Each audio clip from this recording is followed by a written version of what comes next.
Aujourd'hui, on va parler d'un sujet tellement important dans le leadership et c'est celui de ma relation personnelle avec Dieu.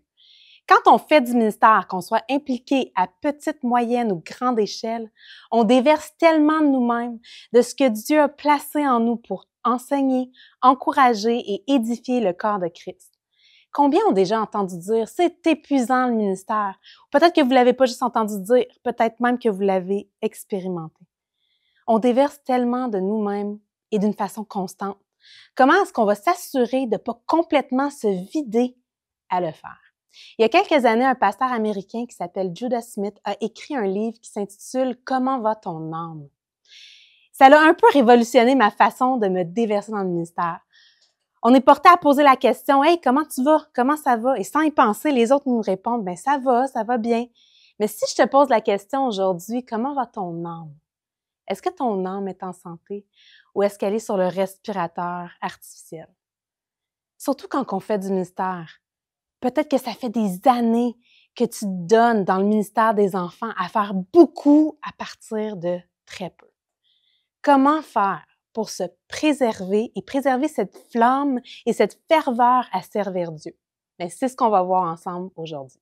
Un leader très sage m'a dit déjà, on doit servir Dieu à partir de notre abondance et non pas de nos restes. Alors, on va puiser cette abondance spirituelle où? Afin de s'assurer de pouvoir déverser à partir de vases remplis. Où est-ce qu'on va aller? Bien, on va commencer par la source qui est la parole de Dieu. La source de la santé de notre âme, de notre santé spirituelle. C'est la parole de Dieu, la même qui nous a créés et qui nous a donné le souffle de vie. La parole de Dieu est la base première de notre nourriture spirituelle. Alors oui, le pilier d'un vase bien rempli, ben c'est de s'alimenter à la source. Comment on s'alimente? Ben, on commence par lire.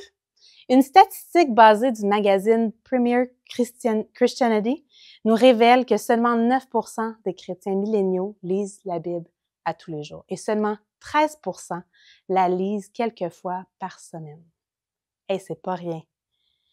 Il existe beaucoup de façons de lire sa Bible. Vous pouvez suivre un plan biblique annuel, quelque chose de plus structuré. Vous pouvez choisir de lire un verset, quelques versets ou un chapitre ou même 2 par jour.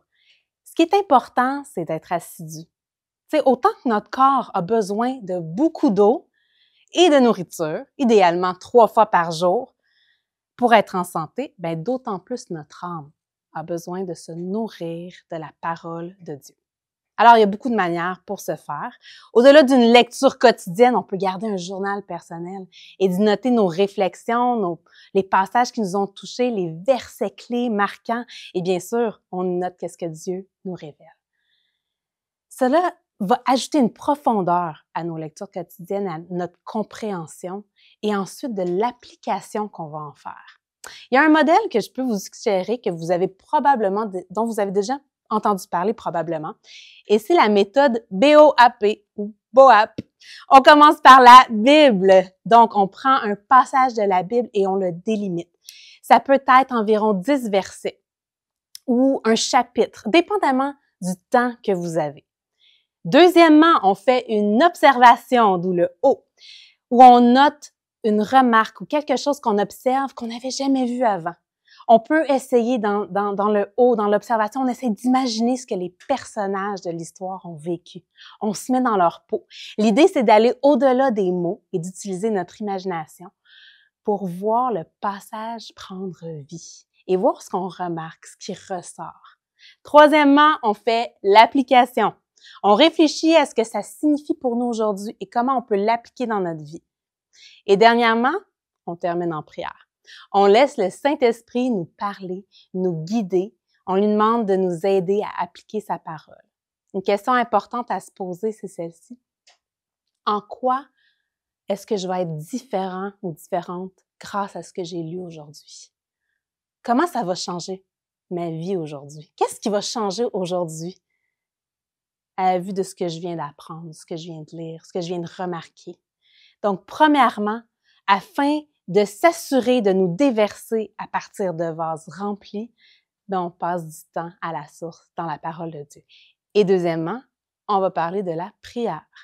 Parce qu'on va aussi suggérer de développer des temps de prière spécifiques pour prier pour le ministère de l'Éducation chrétienne, pour les enfants, pour les familles, pour notre équipe, nos bénévoles, notre Église, nos pasteurs et les leaders de l'Église. Vous savez, quand j'étais petite, on allait dans une école chrétienne et les professeurs, à tous les matins, prenaient un temps de prière et priaient spécifiquement pour un élève cette journée-là. Et quand c'était notre journée, ben un billet ou une note était mis sur notre bureau, comme quoi quelqu'un avait prié pour nous spécifiquement ce matin-là.